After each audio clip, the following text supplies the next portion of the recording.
देखिए प्रकाश संश्लेषण होता क्या है। प्रकाश संश्लेषण होता है पौधों का खुद के द्वारा भोजन बनाना, और वो भी प्रकाश की सहायता से। क्योंकि वो प्रकाश की सहायता से भोजन बनाते हैं इसलिए उसको बोलते हैं प्रकाश संश्लेषण। होता क्या है, देखिए जो जड़ होती है पेड़ की जड़ के माध्यम से, पेड़ की जड़ की सहायता से, ये देखिए ये है पेड़ की जड़, ये है धरती। पेड़ की जड़ की सहायता से पेड़ के तने में, ये है पेड़ का तना, पौधे का तना, ये इस पेड़ के तने में नीचे से क्या पहुंचता है, जल और खनिज। खनिज होते हैं जो हमें ऊर्जा प्राप्त करते हैं, कार्बोहाइड्रेट, वसा, विटामिन, और ये होता है जल। अब जल और खनिज पहुंच गए हैं हमारे पेड़ के, पौधे के तने से पौधे के अंदर, यानी कि फूल में, पत्तियों में। अब पत्तियों में क्या है, पत्तियों में है जल।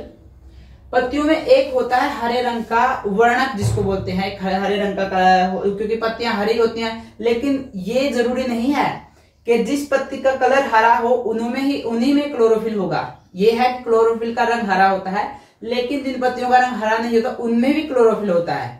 तो ये बात ध्यान रखनी है।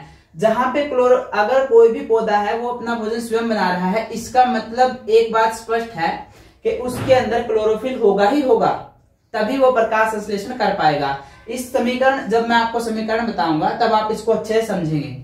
होता क्या है, अपने जो है हमारे वातावरण के अंदर होती है कार्बन डाइऑक्साइड।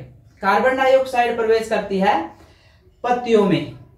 अब ये देखिए, ये आपको दिखाने का प्रयास किया है कि जो द्वार कोशिकाएं होती हैं, ये पत्ती को मैंने बड़ा करके दिखाया है। अगर आप कभी अपने विद्यालय में जाकर के सूक्ष्मदर्शी जो होती है उससे देखोगे तो आपको यही चीजें दिखाई देंगी पत्ती के अंदर।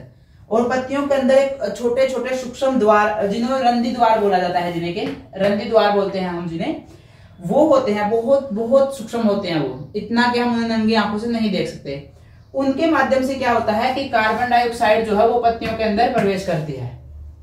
अब कार्बन डाइऑक्साइड चली गई है पत्तियों के अंदर, नीचे से क्या आया नीचे से जल।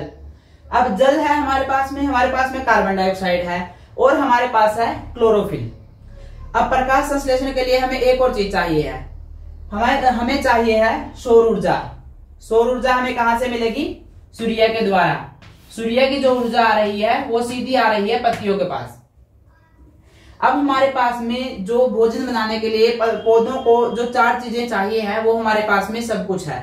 हमारे पास जल है जो कि जड़ों के माध्यम से वो आया है तनों में, तनों से गया है पत्तियों में। उसके बाद हमारे पास में CO2 है जो कि रंध्री द्वार के द्वारा किसमें प्रवेश किया है उसने, पत्तियों में। अब उसके बाद हमारे पास में क्लोरोफिल है जो कि पत्तियों में पहले से ही मौजूद है, और सौर ऊर्जा भी हमारे पास में आ गई है। अब हम देखते हैं समीकरण। तो हमने अभी आपको बताया था कि कैसे सूर्य के माध्यम से पत्तियों में जो क्लोरोफिल होता है उन सब के माध्यम से पौधे अपना भोजन बनाते हैं। अब जो अगर आपको याद हो, हमने पहले लेक्चर में पता किया था कि जो हमारे शरीर में जिन्हें के पोषक तत्व कहा जाता है उनमें एक चीज होती है कार्बोहाइड्रेट, वसा, विटामिन, उन्हें क्या बोलते हैं, पोषक तत्व। अब जब इनमें से कोई चीज आएगी तभी हमारा पोषण होगा। तो अब देखते हैं कि इसमें बनता क्या है। जो ये हमने अभी क्रिया भी देखी है, प्रकाश संश्लेषण की क्रिया, उसमें हमारे पास में आता क्या है। हमने देखा कि CO2 हमारे पास होता है, कहां से आता है वो आता है वातावरण से, क्योंकि वातावरण में कार्बन डाइऑक्साइड होती है, इसे बोलते हैं कार्बन डाइऑक्साइड, ठीक है। और उसके बाद में जल आता है नीचे से, जड़ से। अब जड़ से जल आ गया और हमारे पास में है CO2 वातावरण से। अब उसके बाद जो 2 चीजें थी, जो पत्तियों में होता है क्लोरोफिल। अब क्लोरोफिल और प्रकाश का, सूर्य का प्रकाश यानी कि सौर ऊर्जा, इन दोनों के माध्यम से जब कार्बन डाइऑक्साइड और जल मिलते हैं, ठीक है। जल का भी आपको पता है ना, जल का फॉर्मूला क्या होता है, H2O, अगर आपने पिछली कक्षाओं में पढ़ा हो। तो CO2 और H2O दोनों मिलकर के सूर्य का प्रकाश और क्लोरोफिल जब उनमें रिएक्ट करते हैं, जब आते हैं उनके संपर्क में, तो हमारे पास आता है कार्बोहाइड्रेट, जो कि पौधों में पोषण का काम करती है। और उसके पास में एक सबसे बड़ी बात, जो अभी आपको पता चलेगी कि जिसे आप जिसे बोलते थे पहले, वो अब आपको इस अभिक्रिया के द्वारा पता चलेगा। जो हम चीज बचपन से पढ़ते आ रहे हैं कि पौधों में क्या, पौधे हमें क्या देते हैं, ऑक्सीजन।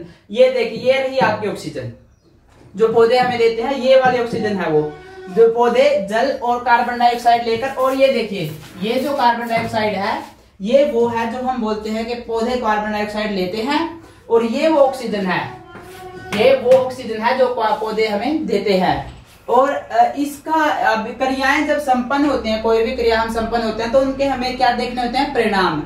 अब जब ऑक्सीजन हमें मिल गया और हमें कार्बोहाइड्रेट मिल गया, इसका मतलब क्या होता है कि पौधों में ये प्रकाश संश्लेषण की क्रिया समाप्त हो चुकी है। अब आपको इसमें मुझे लगता है कोई भी मुश्किल नहीं होनी चाहिए। आपको मैंने पूरी क्रिया जो है प्रकाश संश्लेषण की, वो एक एक करके समझा दी है। अब इसे आप इस लेक्चर को 2 बार 3 बार देखिए और इन सब चीजों को कॉपी में नोट कीजिए, और जो भी आपको डाउट हो वो अपने टीचर से आप पूछ भी सकते हैं।